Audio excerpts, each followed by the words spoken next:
हरे कृष्णा। तो आप सभी का स्वागत है आज के इस श्रीमद् भगवद गीता कक्षा में। तो हम लोग प्रारंभ करेंगे। ओम नमो भगवते वासुदेवाय।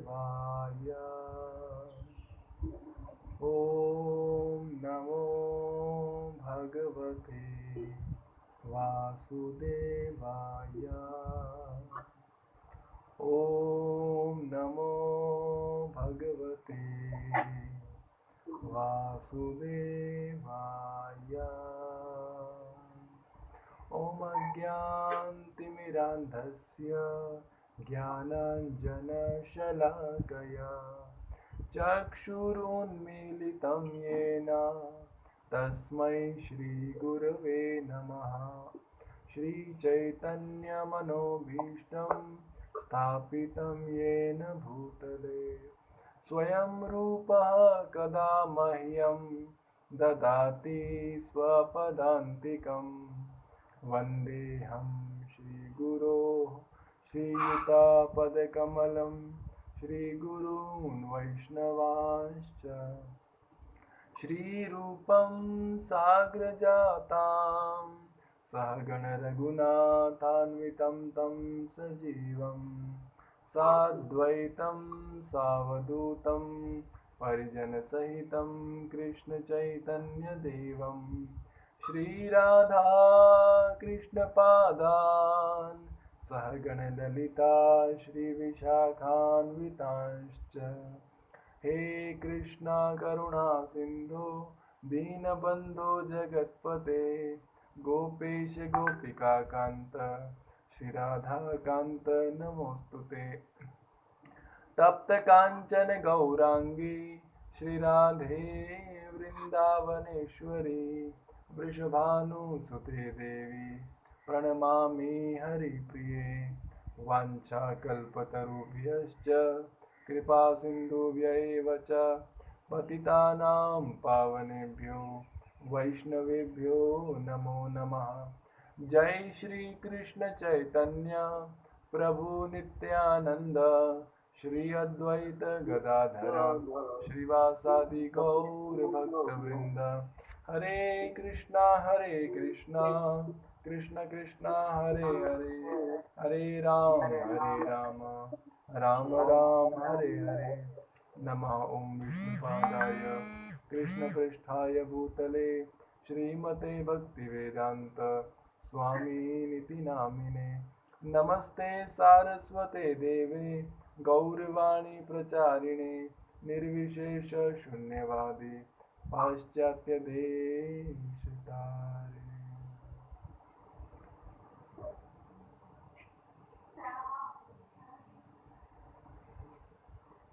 जय हरे कृष्णा। आप सभी लोगों का, आप सभी भक्तों का स्वागत है। तो आज हम जो चर्चा करेंगे वो श्रीमद् भगवद गीता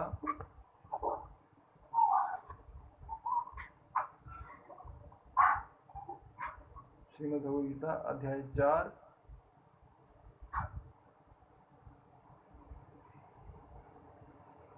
और श्लोक संख्या 19 इस पर चर्चा करेंगे।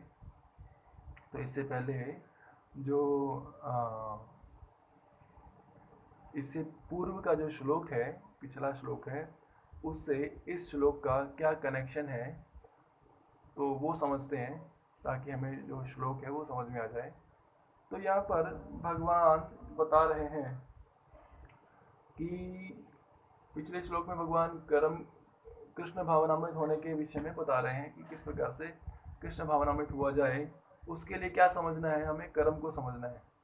हमने कल बताया था कि भगवद गीता को जो समझने के लिए मुख्य 5 विषय हैं, उन 5 विषयों की चर्चा विशद रूप से हम लोग भगवद गीता में टॉपिक वाइज करते हैं,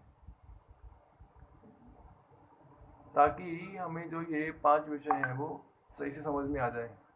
क्योंकि इन 5 विषयों के आधार पर हम संपूर्ण भगवद गीता को समझने का प्रयास करते हैं। इम्पोर्टेंट है। वो 5 विषय कौन कौन से हैं? ईश्वर, जीव, प्रकृति, काल, कर्म, है ना। इसमें से हमने बताया था ईश्वर जो है वो शाश्वत है, भगवान जो है वो परम पुरुषोत्तम भगवान है। उसी प्रकार उनका अंश होने के नाते जो जीव है यानी जो आत्मा है वो भी शाश्वत है। उसी प्रकार से जो है प्रकृति, जो भगवान की भौतिक आध्यात्मिक और भौतिक प्रकृति है, वो भी शाश्वत है क्योंकि भगवान की शक्ति है ना। काल, काल यानी कि समय, तो समय को बदला नहीं जा सकता, हम हमारे कंट्रोल में नहीं है समय भगवान की। हमने मैं एक लेक्चर में सुन रहा था कि बोल रहे थे कि जो ये काल है, जो समय है, ये भगवान की इच्छा शक्ति है जो कि केवल और केवल भगवान के ही नियंत्रण में है। भगवान ही इसमें उलटफेर कर सकते हैं, मनुष्य तो कभी नहीं कर सकता, इसलिए ये भी शाश्वत है। तो चार चीजें जब ये शाश्वत हैं तो पांचवा जो है वो कर्म है, वो बदलता रहता है। हम अपने कर्मों को बदल सकते हैं, कैसे? उसके अनुसार कि हम किस प्रकार के कर्म करते हैं तो उसका रिजल्ट जो है वो हम बदल सकते हैं। यदि हम अच्छा कर्म करेंगे, जैसे हम बोलते हैं कि अच्छे कर्म करेंगे तो अच्छा फल मिल जाएगा, बुरे कर्म करेंगे तो बुरा फल मिल जाएगा, तो वहाँ पे हमें चॉइस मिलता है कि हमें करना क्या है। इसीलिए सबसे ज़्यादा जो भगवान ने इस चैप्टर में जो दिव्य ज्ञान है उसमें भगवान ने अपना स्वरूप प्रकट करने के पश्चात सीधा सीधा कर्म की बात की है कि हमें सबसे पहले क्या करना है, उन तीनों प्रकार के कर्मों को जानना है। वो कौन कौन से कर्म है जिससे हमें किसी प्रकार का कोई हमारे मन में संदेह ना रहे। डिवोटी जो है वो, जो भक्त जो है, उस भक्त को कर्म करने के समय, कर्म करते समय किसी प्रकार का संदेह ना रहे, वो निश्चिंत भाव से भक्तिमय कर्म कर सके। इसीलिए बता रहे हैं कि कर्मों को जानना बहुत इंपॉर्टेंट है। इसलिए पहले श्लोक में बताएगा कि कर्मणा अपि बोधव्यम, बोधव्यम च विकर्मणा, अकर्मणा अपि बोधव्यम, गहना कर्मणो गति। सबसे पहले हमें जानना पड़ेगा कि कर्म को भी जानना है, विकर्म को भी जानना है और अकर्म को भी जानना है। क्यों? क्योंकि जो कर्म की जो गति है वो बड़ी सूक्ष्म है, गहन है। इसीलिए भगवान ने फिर उसके बाद अगले श्लोक में कहा, हाँ, कि जो व्यक्ति प्रत्येक कर्म में अकर्म को देखता है और अकर्म में कर्म को देखता है। अब यदि हम अकर्म की परिभाषा क्या लें, भक्ति ले लें या कृष्ण भावनामृत कर्म लें, अगर ये परिभाषा हम इस अकर्म शब्द के इसको छोड़ करके हम बोले कि कृष्ण भावनामृत कर्म ऐसा जोड़ दें, तो जो व्यक्ति अपने दैनिक कार्यों को कृष्ण भावनामृत कर्म की तरह देखता है और कृष्ण भावनामृत कर्म को ही अपने दैनिक कार्य समझता है, तो बोल रहे हैं वो मनुष्य जो है वो सारे मनुष्यों में सर्वश्रेष्ठ है, वो सब में बुद्धिमान है ना। और इस प्रकार के कर्मों में प्रवृत्त रहकर भी दिव्य प्रकृति में रहता है। अब जो है यहाँ पर जो है बोला रहे कि अगर इस प्रकार से भक्ति करता हुआ जो मनुष्य है वो दिव्य प्रकृति में रहता है, वो भगवान की दिव्य प्रकृति के निर्देशन में रहता है, उसको फिर उसको कोई खतरा नहीं रहता है ना।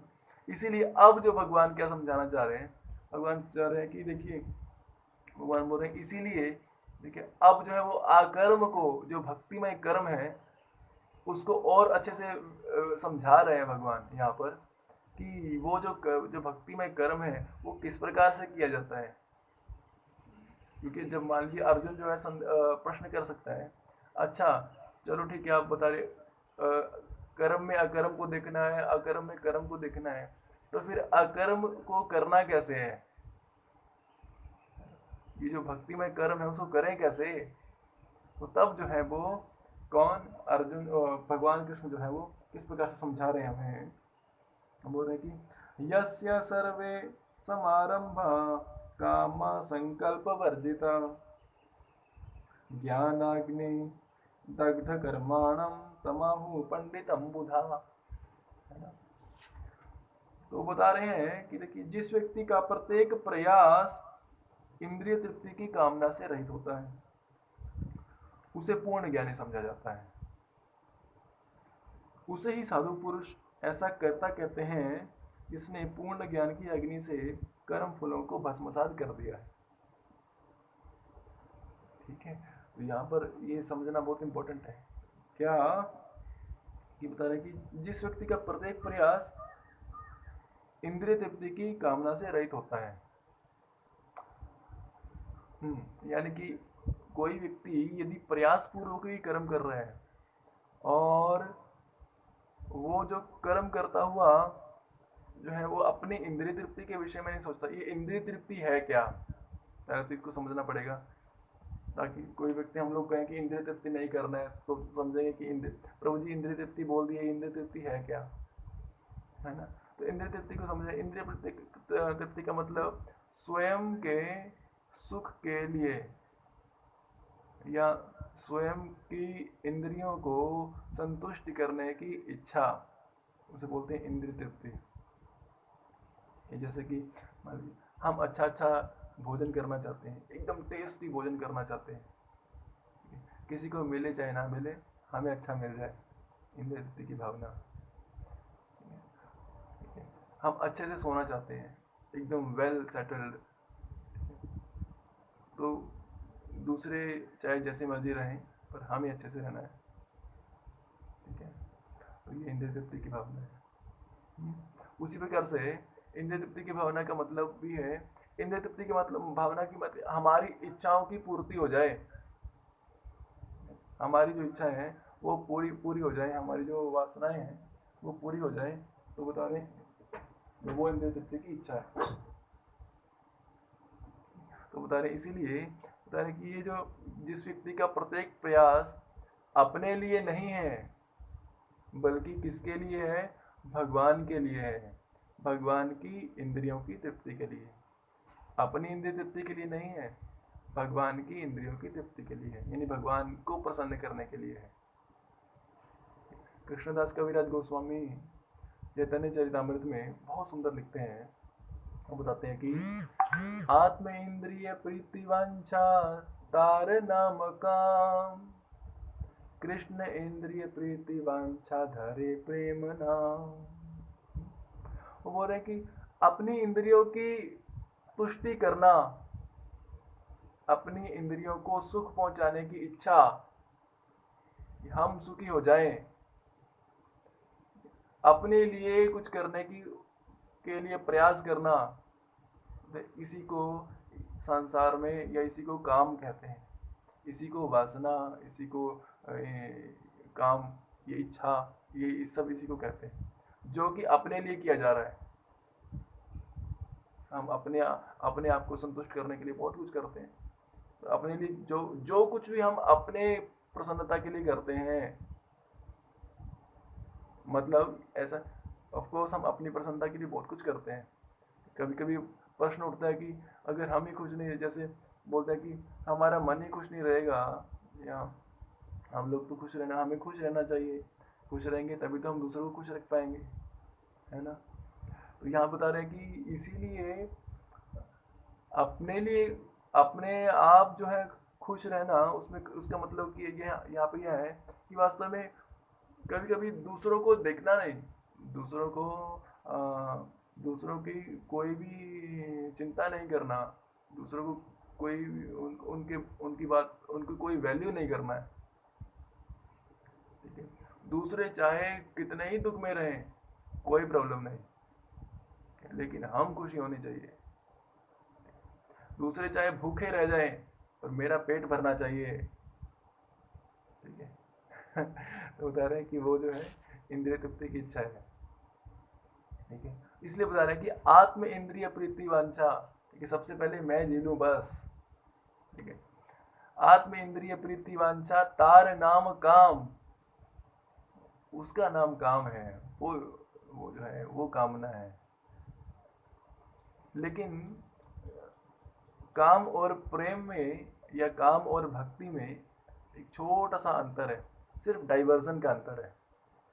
कैसा डाइवर्जन, वो बता रहे हैं कि वो जो डाइवर्जन है वो क्या है, वो है कि आत्म इंद्रिय प्रीति वांछा तार नाम काम, कृष्ण इंद्रिय प्रीति वांछा धरे प्रेम नाम, बस इतना ही।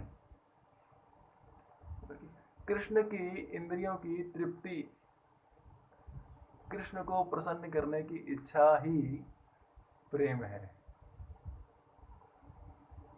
हम मैटेरियली भी देखते हैं, जैसे कोई भौतिक व्यक्ति जो है वो किसी से प्रेम करता है, भौतिक व्यक्ति किससे प्रेम करता है, तो अपने प्रेमी या अपने प्रिय को प्रसन्न करने की बहुत कोशिश करता है, बहुत पसंद करता है, उसके लिए कुकिंग करता है, उसके लिए फूल लेकर के जाता है, उसको बड़ा अच्छा लगता है, ये लो आप प्रसन्न हो जाओ, प्रसन्न हो जाओ, खुश हो जाओ, उसको खुश करने का बड़ा प्रयास करता है।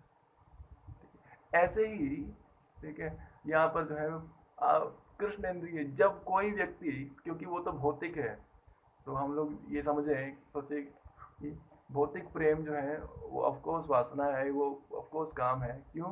क्योंकि आत्मा शाश्वत है, और आत्मा जो शाश्वत है, आत्मा यदि भौतिक शरीर से प्रेम करेगा, ठीक है, तो शरीर अशाश्वत है, शरीर टेम्परेरी है, वो नश्वर है। तो ठीक है, शाश्वत का अशाश्वत से संबंध नहीं हो सकता, क्योंकि अशाश्वत तो नष्ट हो जाएगा, इसलिए उसके साथ संबंध नहीं रह सकता है। इसलिए बता रहे हैं कि आत्मा का परमात्मा के साथ संबंध जुड़ना ही वास्तविक प्रेम का लक्षण है, वो संबंध स्थापित होना ही वास्तविक प्रेम है। इसलिए बता रहे हैं कि जो भक्त कृष्ण के इंद्रियों की तृप्ति के लिए कार्य करता है, वही वास्तव में भक्ति है ना। तो ये इंपॉर्टेंट है जानना। इसीलिए यहाँ पे प्रभुपाद जी बता रहे हैं, केवल पूर्ण और ऐसा जो व्यक्ति इस बात को जानता है कि मुझे केवल कृष्ण की इच्छा, कृष्ण की संतुष्टि के लिए ही कार्य करना है, बोल रहे कि वही पूर्ण ज्ञानी है इस संसार में, वही, उसी को दिव्य ज्ञान है, वही पूर्ण ज्ञान को प्राप्त किया हुआ व्यक्ति है। इसलिए बता रहे हैं कि केवल पूर्ण ज्ञानी ही कृष्ण भावना भावित व्यक्ति के कार्यों को समझ सकता है, ठीक है ना। इसीलिए ऐसा पूर्ण ज्ञानी क्या करता है, वो कृष्ण भावनामृत में रह करके कार्य करता है। ऐसा पूर्ण ज्ञानी जो है, जिसने ये जान लिया है, ठीक है, कि, और यहाँ पर एक और चीज भी है, बोल रहे कि जो कृष्ण है वो समस्त सृष्टियों के स्वामी है। जैसे हम लोग एक चैप्टर पढ़ते हैं, समस्त अवतारों के स्रोत श्री कृष्ण। भगवान भगवद गीता में 10वें अध्याय में बोलते हैं कि अहम सर्वस्य प्रभु मत्ता सर्वम प्रवर्तते इति मत्वा भजन्ते माम बुधाः भाव समन्विता। तो भगवान बताते हैं कि मैं सारी सृष्टियों का उद्गम हूँ, मैं सबको उत्पन्न करने वाला हूँ, है ना, मैं सबका स्रोत हूँ। तो जब जो है वो जो स्रोत है, जब उस उद्गम को हम प्रसन्न कर लेंगे, वो जो उद्गम जो है वो खुश हो जाएगा, स्रोत जो है खुश हो जाएगा, तो समस्त सृष्टि जो है वो अपने आप संतुष्ट हो जाएगी। क्यों? क्योंकि वो जो उद्गम ही है वो प्रसन्न है। या ऐसे कह सकते हैं, जैसे एक एग्जांपल आता है, वो बताते हैं कि जैसे एक वृक्ष है, वृक्ष के अगर हम लोग अलग अलग पत्ते को संतुष्ट करना चाहें पानी दे देकर, ये छोटा सा पत्ता है, ये लो पानी पी लो, छोटा सा पत्ता, ये पानी, ये टहनी तुम पानी पी लो, तुमने कुछ नहीं खाया, तुमने पानी नहीं पिया, थोड़ा सा और ले लो, पानी पी लो, पानी पी लो, ठीक है। तो कितने पत्तों को पानी पिलाएंगे, कितने फूलों को, कितने फलों को पानी पिलाएंगे, संतुष्ट नहीं कर सकते। लेकिन क्या करेंगे, वही एक बाल्टी या एक जग जो है वो जब हम लोग वृक्ष की मूल में, वृक्ष की जड़ में डाल देते हैं, तो वो जो जड़ है, जड़ के अंदर से जो सारा जो पानी है वो संपूर्ण पत्तों में, संपूर्ण टहनियों में समान रूप से चला जाता है। उसी प्रकार से अगर कृष्ण को प्रसन्न कर लिया, ठीक है, तो और किसी को प्रसन्न करने की कोई आवश्यकता नहीं है। इसीलिए यहाँ पर बताया जा रहा है कि जो व्यक्ति ये जानता है कि कृष्ण को प्रसन्न करना, इसलिए बता रहे हैं कि व्यक्ति का जिस व्यक्ति का प्रत्येक उद्यम, प्रत्येक प्रयास इंद्रिय तृप्ति की कामना से रहित होता है, वही पूर्ण ज्ञानी समझा जाता है, ठीक है।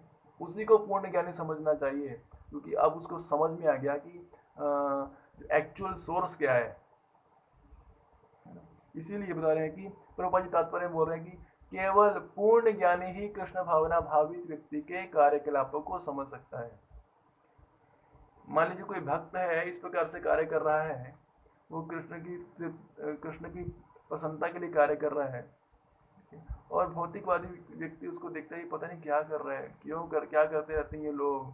सुबह सुबह उठ जाते हैं 4 बजे, सुबह सुबह मंगल आरती करते रहते हैं, पता नहीं खाते पीते हैं कि नहीं, कुछ खाते पीते नहीं हैं, ठीक है। ये तो नशा भी नहीं करते, ये तो एंजॉय भी नहीं करते, क्लब में भी नहीं जाते, ठीक है, ऐसे सब भी कुछ नहीं करते ये लोग। तो भौतिकवादी व्यक्ति के लिए ये सब एकदम अद्भुत आश्चर्य जैसा है। लेकिन जो वास्तव में जो भक्त है वो समझ सकता है कि ये क्यों कर रहे हैं लोग। सोचिए, एक ही चीज को बार बार करना, एक ही मंगल आरती है, ठीक है, वंदे गुरु श्री चरणारविंदम। अब इसी को हम लोग रोज गाते हैं, बार बार इसी को गाते हैं। उसी हरे कृष्णा महामंत्र को कितने सालों से जपे जा रहे हैं, कोई चेंज ही नहीं किया उसी महामंत्र में। क्यों किए जा रहे हैं? क्योंकि इससे जो है भगवान को प्रसन्नता होती है, भगवान इसी से प्रसन्न हो जाते हैं। तो ये कौन जान सकता है? देखिए, जो व्यक्ति वास्तव में पूर्ण ज्ञानी है, जिसको पता है कि नहीं इसी से भगवान प्रसन्न होंगे, तो जो भक्त इस प्रक्रिया में लगा हुआ है वो तो पूर्ण ज्ञानी है ही, साथ में वो भी पूर्ण ज्ञानी है जो उस भक्त के क्रियाकलापों को देखकर समझ रहा है कि नहीं ये कृष्ण भावनामृत कार्य में लगा हुआ है। वही उसी को समझ सकता है जो इस प्रकार की भावना रखता है। इसलिए बता रहे हैं कि उसे ही साधु पुरुष ऐसा करता कहते हैं जिसने पूर्ण ज्ञान की अग्नि में कर्म फलों को समाप्त कर दिया, भस्मसात कर दिया। इसलिए प्रभुपाद जी तात्पर्य बोलते हैं, केवल पूर्ण ज्ञानी ही कृष्ण भावना भावित व्यक्ति के कार्यकलापों को समझ सकता है। ऐसे व्यक्ति में इंद्रिय तृप्ति की प्रवृत्ति का अभाव होता है। ऐसा व्यक्ति फिर अपनी इंद्रिय तृप्ति के लिए कार्य नहीं करता, अपने लिए कार्य नहीं करता, उसमें इंद्रिय तृप्ति का अभाव हो जाता है। अभाव मतलब उसमें जो है वो इंद्रिय तृप्ति की इच्छा नहीं रहती। वो क्यों? जैसे हम लोग एक कथा सुनते हैं महाभारत काल में, महाभारत के समय में जब पांडवों को वनवास हुआ तो दुर्योधन ने जो है वो दुर्वासा मुनि से प्रार्थना करके उनको जो है कहा, पांडवों के पास भेज दिया कि पांडव जो है आपको याद कर रहे हैं, आपको आपका स्मरण कर रहे थे। तो दुर्वासा मुनि उनके पास पहुंचे, कितने अपने 10,000 शिष्यों के साथ पहुंच गए उनके साथ। अब पांडव लोग तो वनवास में थे, बोले हम लोग स्नान करके आएंगे, जब तक हम लोग स्नान करके आएंगे तब तक हमारे भोज का प्रबंध कर दिया जाए। द्रौपदी बोली, जय माँ, जय हो, आप प्रकट हुए, आपका स्वागत है। बोले आपका स्वागत है, 10,000 शिष्य और हम लोग 5, ठीक है, कैसे होगा? तो द्रौपदी के पास उस समय अक्षय पात्र हुआ करता था, एक ऐसा पात्र था जिसमें से अन्न समाप्त नहीं होता था, सूर्यदेव के द्वारा दिया गया। लेकिन जो है उसकी एक विशेषता यह थी कि वो उसका अन्न जो है तब तक समाप्त नहीं होता था जब तक द्रौपदी प्रसाद ना पाले। द्रौपदी के प्रसाद पाने के पश्चात वो जो पात्र था वो अगले दिन ही उस अन्न को देता था। तो द्रौपदी प्रसाद पा चुकी थी। दुर्वासा मुनि बाद में प्रकट हुए। तो जब दुर्वासा मुनि जो है वो अपने शिष्यों के साथ स्नान करने के लिए गए तो युधिष्ठिर आदि को पता चला कि इस प्रकार से दुर्वासा मुनि आए हैं, तो क्या किया जाए? द्रौपदी से पूछा क्या किया जाए? बोले कि अब तो मैं ही प्रसाद पा चुकी हूँ, अब जो ये अक्षय पात्र है इससे कुछ होगा नहीं, अन्न नहीं मिलेगा। भगवान कृष्ण का स्मरण किया, भगवान कृष्ण प्रकट हो गए। तो द्रौपदी के पास गए, बोले कि हे कृष्णा, द्रौपदी का एक नाम कृष्णा है, बोले कि हे कृष्णा मुझे भूख लगी है, कुछ खाने के लिए है। तो जो है द्रौपदी बोलती है, हे भगवान, एक तो पहले मुसीबत आई हमारे ऊपर, दुर्वासा मुनि जो है अपने 10,000 शिष्यों के साथ आए हैं, ऊपर से आप भी आए और वो भी भूखे। अरे कम से कम आप हमारी समस्या को सुलझाने आए होते। तो बोलते समस्या सुलझा दूंगा, पहले मुझे भूख लगी है, कुछ खाने को दे दो। कहाँ से खाने को दें, अब तो सब कुछ समाप्त हो गया। वो देखो अपने पात्र में, उसी अक्षय पात्र में देखो कहीं कुछ लगा तो नहीं है। तो देखती है उस अक्षय पात्र में एक छोटा सा चावल का दाना कोने में फंसा है, उधर वही दे दो। तो वो जो है, जो भगवान पा लेते हैं, जैसे ही जब भगवान पा लेते हैं, भगवान उसी को पारण करते हैं, पाते हैं, और पाने के बाद जो है डकार लेते हैं, बोलते बस ठीक है, तृप्त हो गया मैं। यानी बोले यस्मिन तुष्टो जगत तुष्टा, बोले कि जिसके तुष्ट होने से, जिसके प्रसन्न होने से संपूर्ण जगत, संपूर्ण सृष्टियां संतुष्ट हो जाया करती हैं। उसी प्रकार से जब भगवान जो है संतुष्ट हुए, भगवान ने डकार लिया, भगवान बोले ओके हो गया, समस्या का समाधान हो गया। वहां पर जो दुर्वासा मुनि के जितने भी शिष्यगण थे, वो जैसे ही नदी से स्नान करके बाहर आए, उनको ऐसा लगा कि उन्होंने जो है ये गले तक, नाक तक जो है उन्होंने प्रसाद पा लिया है। तो उनको जो है वो ऐसा होने लगा कि नहीं, अब अगर और कुछ पाया तो अंदर से जितना पाया वो बाहर आ जाएगा। तो उनको लगा कि नहीं, अब तो क्या करना है।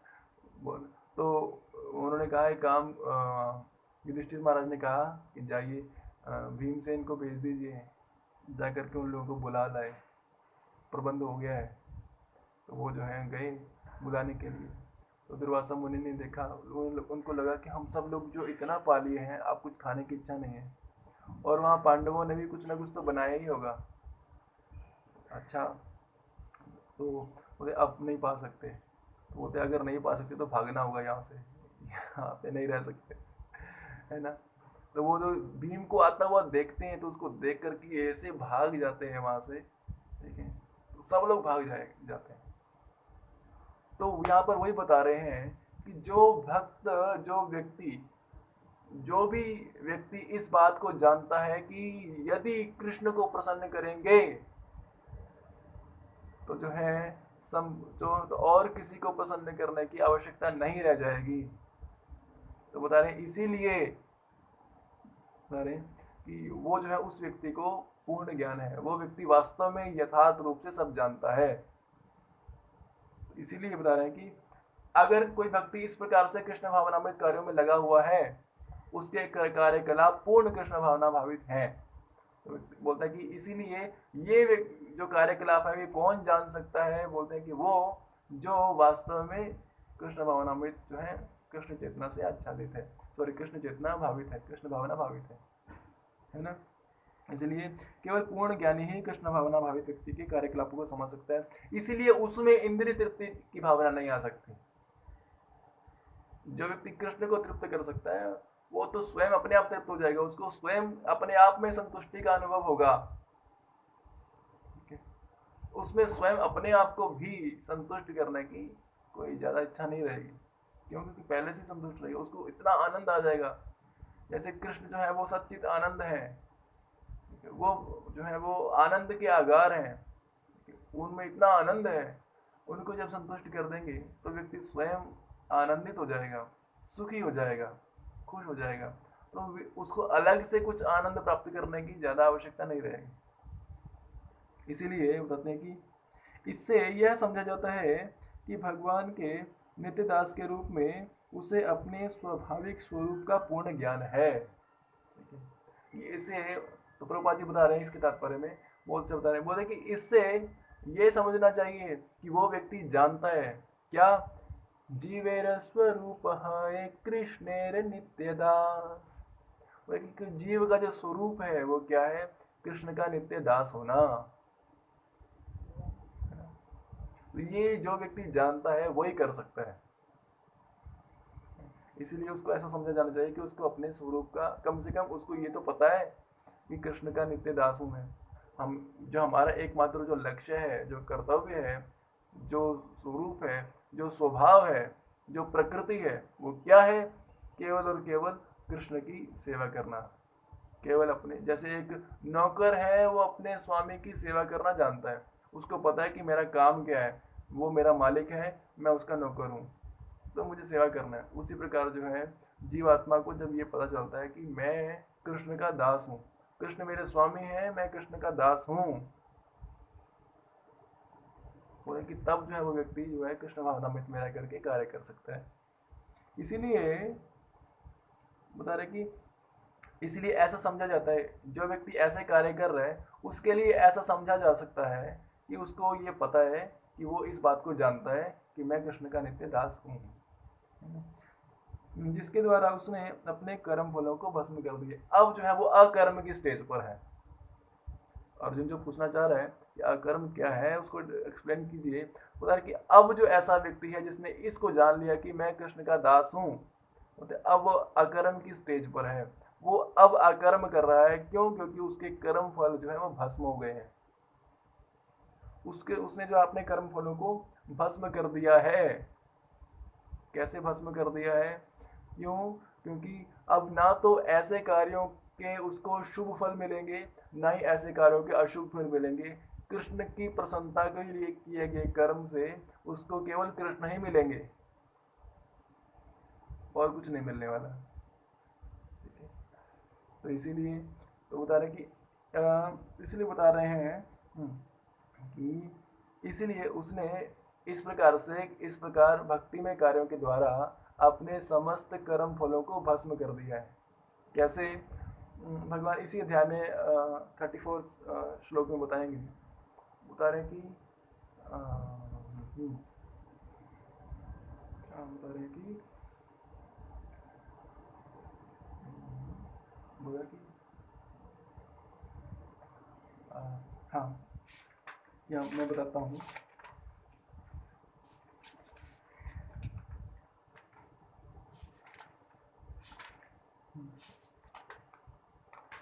ज्ञान अग्नि, हाँ, बोलते हैं कि यथे धांसी समिधो अग्नि भस्मसात कुरुते अर्जुन, ज्ञान अग्नि सर्वकर्माणि भस्मसात कुरुते तथा।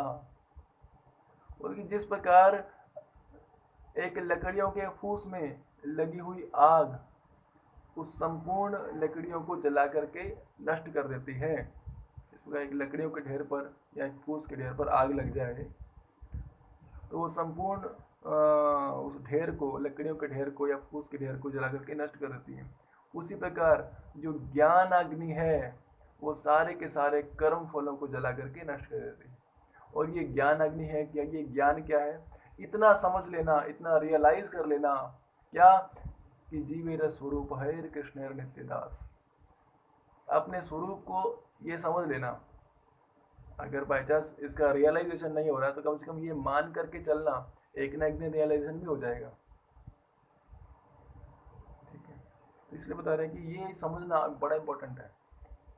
इसीलिए इसको दिव्य ज्ञान कहा है, क्योंकि यहाँ पर भगवान इसी स्वरूप का ज्ञान कराना चाहते हैं कि हम लोग सबसे पहले ये समझ लें। इसीलिए भगवान फिर आगे बताएंगे कि जब भगवान शुद्ध भक्ति के विषय में बताएंगे, 9वें चैप्टर 7वें से लेकर के 12वें चैप्टर में बताएंगे। क्या बताएंगे? कि अब अगर आपको ये पता चल गया कि मैं कृष्ण का नित्य दास हूँ, अब आपको कार्य करने कैसे हैं।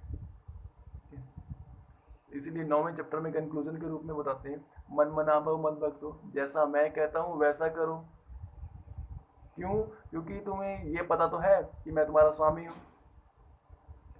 इसलिए स्वामी की इच्छा को पूरा करोगे तो तुम्हारा अपने आप ही कल्याण हो जाएगा, है ना? तो इसलिए बता रहे हैं ये बड़ा इंपॉर्टेंट है। इसलिए उसने अपने जो दिव्य ज्ञान के माध्यम से अपने कर्म फलों को भस्म कर दिया है।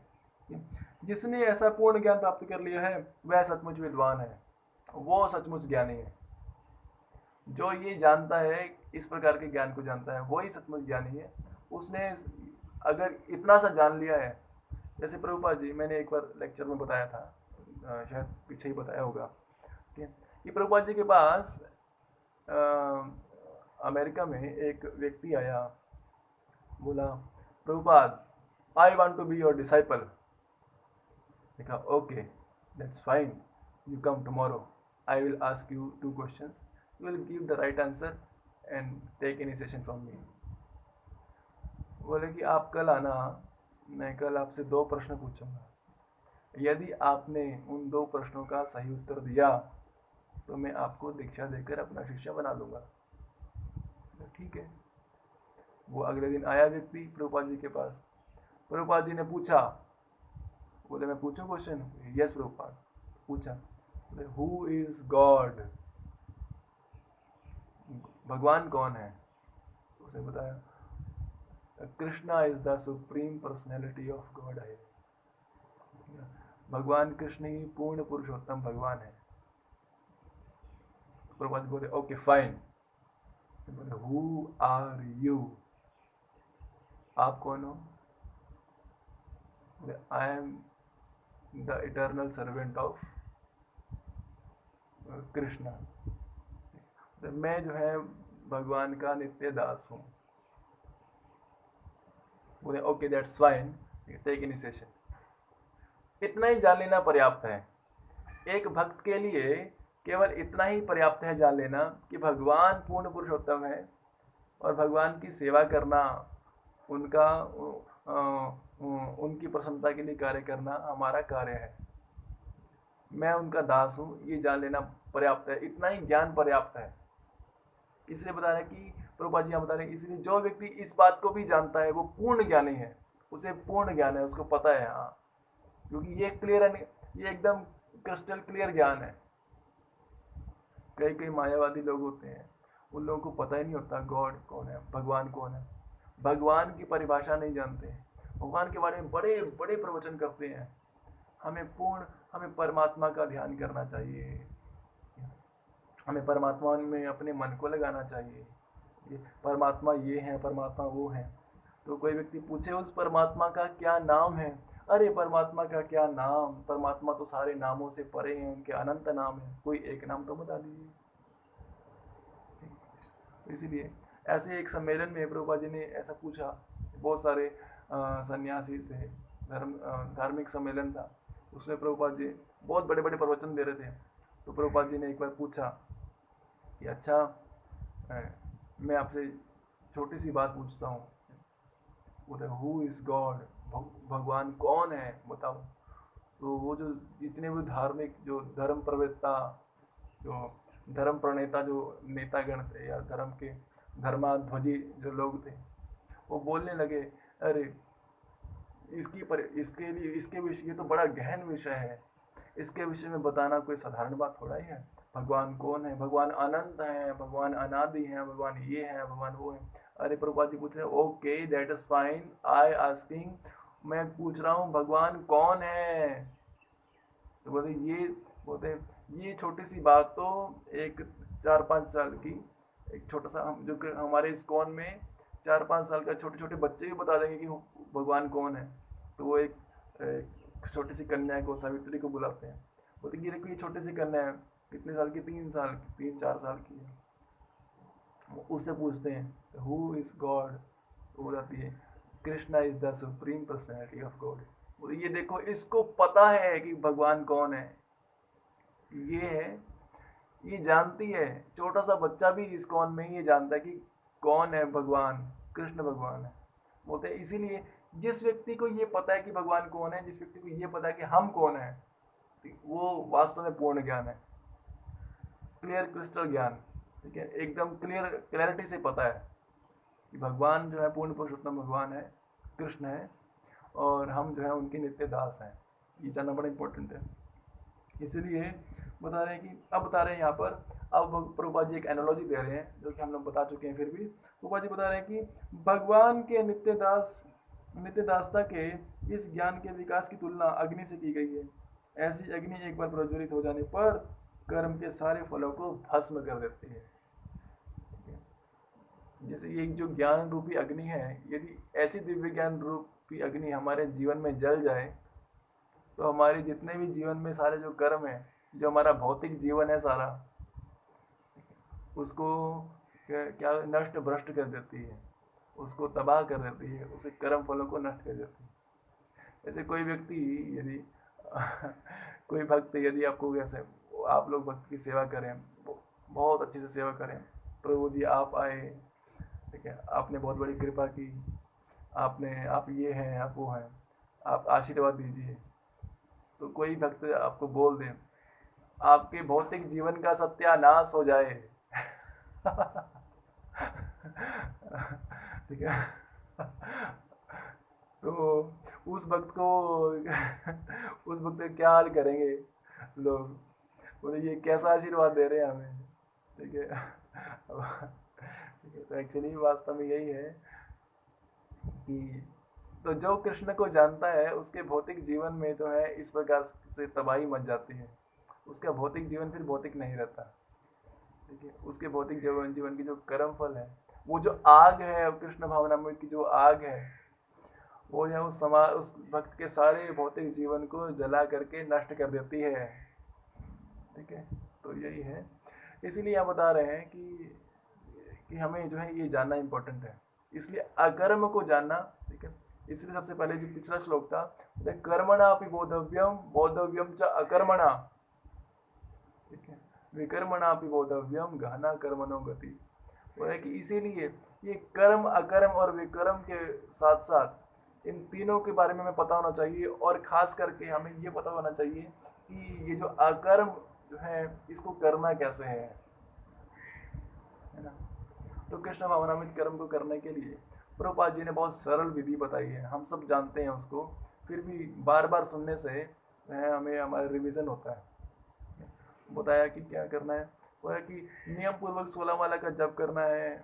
ठीक है, भक्ति में कार्यों में अपने मन को लगाना है। ठीक है, 4 नियमों का पालन करना है। ऐसे तो भक्ति रसामृत सिंधु में भक्ति के 64 अंग हैं, वो बताए हैं। ठीक है, कभी कभी धाम की यात्रा करना है, ये वृंदावन धाम की यात्रा करना है, भक्तों का संग करना है, प्रसाद पाना है। ठीक है, डीटी वर्शिप करना है, मंदिर जाना है या सेंटर जाना है। आजकल जो है जो आजकल का जो जो समय है, कोरोना वायरस के टाइम है, उसके उस संदर्भ में हमें क्या करना है, कम से कम जूम पर आकर के क्लास अटेंड करना है। क्यों अटेंड करना है? क्योंकि इसी के माध्यम से श्रवण होगा, भक्तों के माध्यम से सुनना है। ठीक है, आजकल के समय में कभी कभी लोग बोलते हैं कि इंटरनेट जो है, इंटरनेट जो यूज़ करना वो माया है, इंटरनेट यूज़ करेंगे तो आप लोग माया में हैं। ठीक है, बहुत बड़ी माया है। लेकिन आजकल की जो इस समय इस दौर में इंटरनेट का यूज़ करें अगर भक्तों का संग करने के लिए, इंटरनेट के माध्यम से अगर भक्तों का संग हो रहा है, हमारा श्रवण हो रहा है, तो इंटरनेट का यूज़ करना ही भक्ति है। जैसे आप सब भक्त लोग जो है वो सौभाग्यशाली हैं, सुबह सुबह आते हैं 4 बजे से 4:30 बजे से मंगल आरती अटेंड करते हैं इंटरनेट के माध्यम से, ऑफ कोर्स जूम के माध्यम से मंगल आरती अटेंड करते हैं, अपने घरों में वर्शिप करते हैं, ठीक है, जप करते हैं, उसके बाद ये क्लास अटेंड करते हैं। कितना अच्छा है, कितना सौभाग्य की बात है। ठीक है, तो आप सब लोग धन्य हैं। तो इसी प्रकार करते रहें, इन्हीं भक्ति में कार्यों में संलग्न रहें।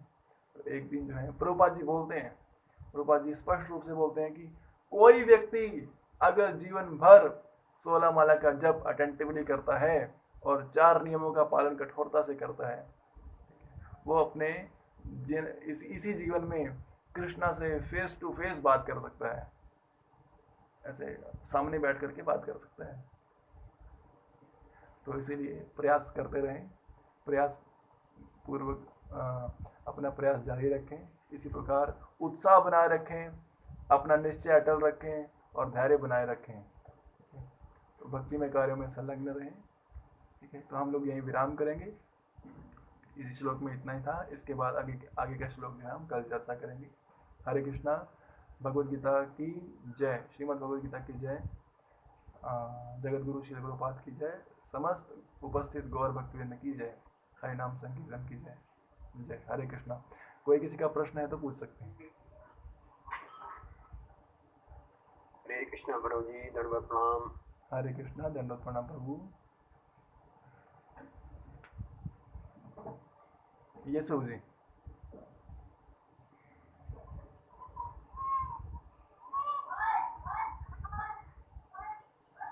Okay, any question?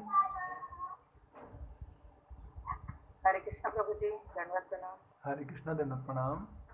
प्रभु जी, इस श्लोक के अतिरिक्त एक प्रश्न है, पूछ लूं क्या? हाँ, पूछ लीजिए। हरे कृष्णा, हरे कृष्णा। स्वरूप सिद्ध व्यक्ति कौन होता है? एक मिनट, ओके। स्वरूप सिद्ध व्यक्ति जिसको अपने स्वरूप का ज्ञान हो जाता है। ठीक है, स्वरूप सिद्ध मतलब सबसे पहले स्वरूप मतलब अपनी नित्य प्रकृति, सिद्ध मतलब परफेक्शन, ठीक है, और व्यक्ति मतलब पर्सन। ठीक है, ऐसा व्यक्ति जो अपने स्वरूप, जैसे हम लोग जानते तो हैं या हमें पता तो है कि हम लोग आत्मा है, पता है ना, हम लोग शरीर नहीं है, आत्मा है। जी प्रभु। लेकिन जब इसका रियलाइजेशन हो जाता है, जब हम इसको अपने जीवन में अनुभव कर लेते हैं कि हम शारीरिक स्तर पर नहीं रहे, अब आत्मा के स्तर पर हो गए हैं, अब हमारा जो, अब जब तक हमें ये जो मात्रा स्पर्शास्तु कौन्तेय शीतोष्ण सुख दुखदा, ठीक है, जब तक हमें ये सुख दुख, कौन, इसे म्यूट करें, कौन है ये, गैलेक्सी 41450, प्लीज अपने आप को म्यूट करें। तो बता रहे जब मुझे बताएंगे जरा कि हमें कैसे पता लगेगा कि हम आत्मा के स्तर पर आ गए हैं? ग्रेजुअली हमारा जी ये जो है ग्रेजुअली प्राप्त होगा।